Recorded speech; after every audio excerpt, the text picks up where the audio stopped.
Did King James really ban the Geneva Bible?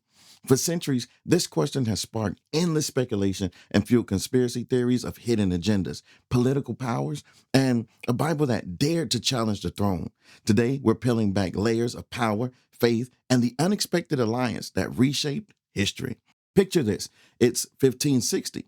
English Protestant scholars have fled to Geneva, Switzerland to escape religious persecution under Queen Mary. There, under the influence of the prominent reformer John Calvin, they undertake an ambitious project, the Geneva Bible.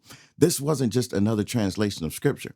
It was the first true study Bible designed to help ordinary people dive deeper into the scriptures. The Geneva Bible was the first to have both chapters and verses, making scripture easier to navigate. It included detailed marginal notes, encouraging readers to question, reflect, and interpret the text for themselves.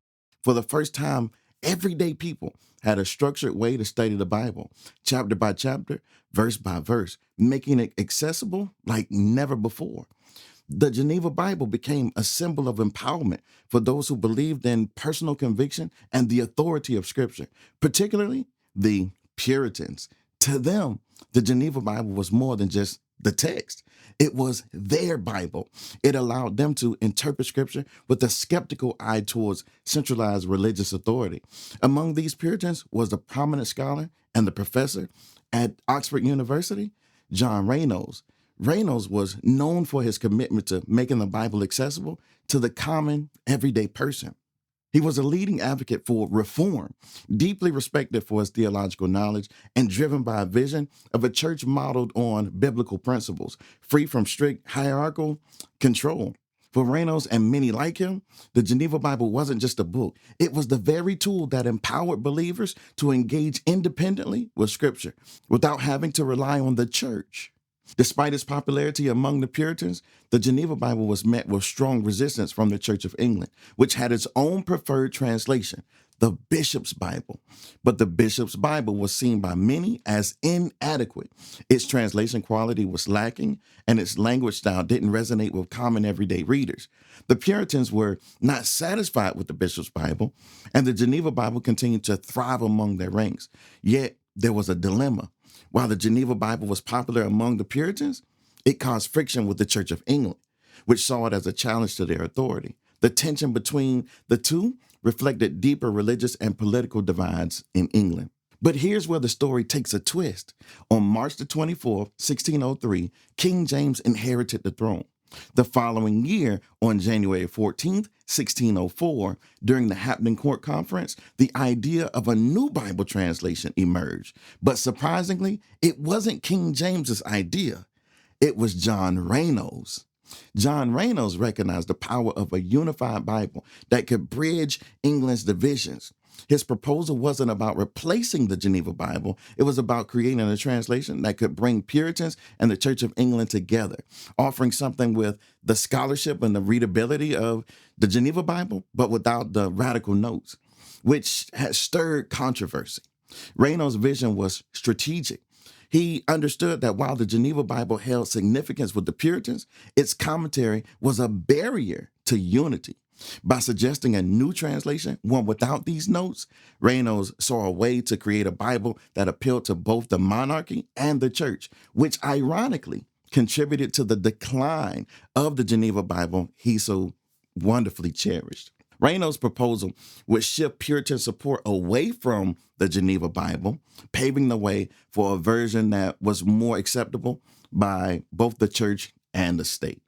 So, did King James ban the Geneva Bible, contrary to the popular belief? No. Even though he wasn't fond of it, King James didn't ban it. In fact, he reportedly commented, "I have never seen a Bible well translated, and the worst is the Geneva." He condemned its marginal notes as very partial, untrue, seditious, and savoring much of dangerous and traitorous conceits. He disapproved of these notes, viewing them as politically charged, but he didn't ban the Geneva Bible. He authorized a new translation that Rainolds requested, now known today as the King James Version, published in 1611. This new translation wasn't meant to replace the Geneva Bible. It was designed to unify England under a single Bible that can serve both the monarchy and the church, phasing out other versions, including the Bishop's Bible, the Church of England's official Bible, the Great Bible, known as the Chained Bible, kept in churches chained to the pulpit, and even the Catholic Bible. And here's an intriguing detail. King James set forth 15 rules for this new translation. And rule number 15 stated, these translations to be used when they agree better with the text than the Bishop's Bible, Tyndale's, Coverdale's, Matthew's, Great, and the Geneva Bible. This rule explicitly reveals that King James allowed the Geneva Bible to serve as a scholarly reference, though rule number 4 explicitly excluded its politically charged notes. In a sense, he wanted the best of both worlds, a Bible that carried the authority of the crown, but also respected the Geneva Bible's scholarly contributions. Without Rainolds' proposal, there might have never been what we call the King James Bible at all. To understand the full context, let's go back to 1560 and the motivations behind the Geneva Bible. When English Protestant scholars fled to Geneva, they found a place of theological influence under John Calvin. Though Calvin did not directly work on the translation, his teachings and the theological framework he advocated profoundly shaped the Geneva Bible, fostering an interpretive style that encouraged ordinary believers to engage deeply with the scriptures.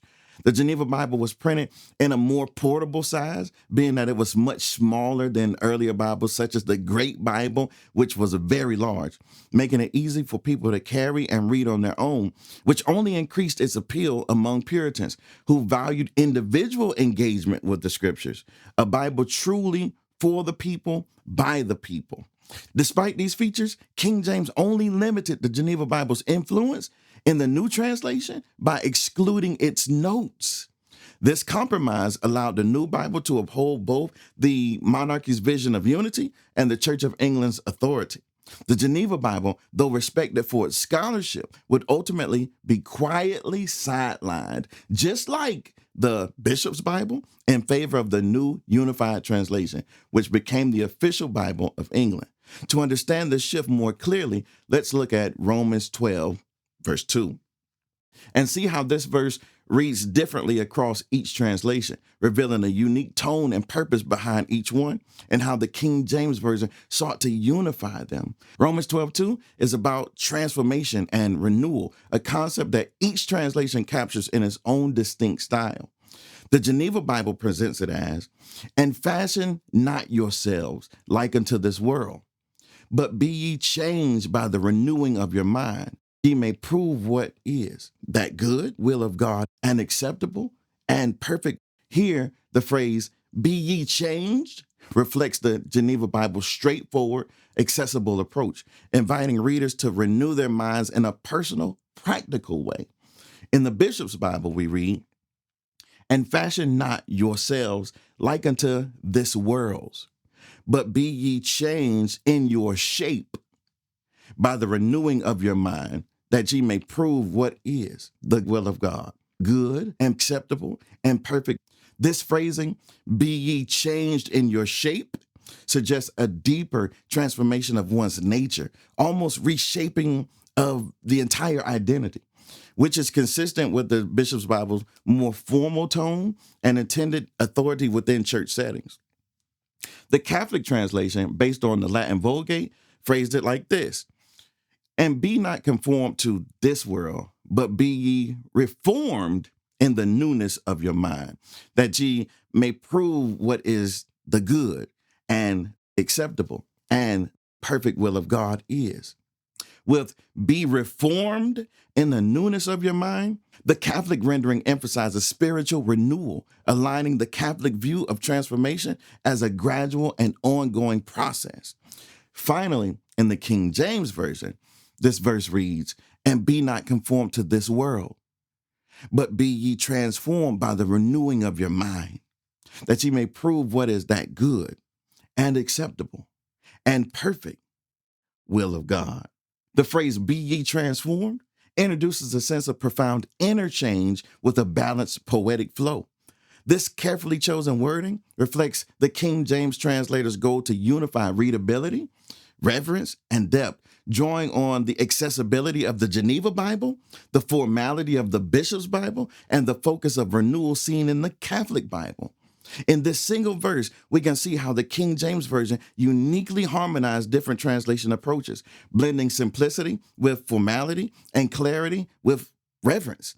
It was this unifying effort that ultimately made the King James Bible a lasting and widely accepted translation, one that transcended the divisions that had characterized English translations before it. After King James died just 14 years later in 1625, his son King Charles took the throne and enacted stricter measures. Charles restricted the printing of the Geneva Bible, making his father's version the only widely available English Bible. By enforcing these restrictions, Charles solidified his father's work, aiming to unify religious practice under a single state-sanctioned translation. Charles's actions served to support royal control and diminish the Geneva Bible's influence, especially among dissenting groups who had once relied on it as a source of inspiration and independent study. Although there was never an official ban on the Geneva Bible, the actions often attributed to its suppression are more accurately linked to King Charles rather than King James. If any such ban existed in perception, it would have stemmed from the measures taken during King Charles's reign, which may have fueled these rumors. This is how faith and politics intertwined, shaping the text that future generations would read. Contrary to the popular belief, the Geneva Bible didn't vanish overnight, nor was it banned by King James. Its decline was a gradual, intentional process influenced by political and religious forces aiming to unify. What began as an effort to unite a divided England ultimately led to the phasing out of a Bible cherished by many. So I ask the question again, did King James ban the Geneva Bible? No. But the combination of Rainolds' proposal, James's vision for unity, and Charles's restrictions brought about its quiet exit from history. King James promoted a new translation, but he respected the Geneva Bible scholarship and gradually replaced it with the new translation. Ironically, John Rainolds played a greater role in initiating the Geneva Bible's decline than King James could have ever done by himself. What's also fascinating is that the King James Bible was a collaborative blend of many sources. The translators drew from the best elements of the Geneva Bible, the Bishop's Bible, the Great Bible, the Coverdale Bible, and even the Tyndale Bible. In fact, 75% of the Old Testament and 84% of the New Testament in the King James Bible are directly adapted from William Tyndale's translation, preserving his influence in ways that remain with us today. If you're intrigued by these historical layers, there's always more to discover. In our next video, we'll explore another question that has sparked much debate. Did King James ban the word tyrant from the scripture? It's another story layered with history and intrigue, and one that reveals even more about the Bible we all love and read.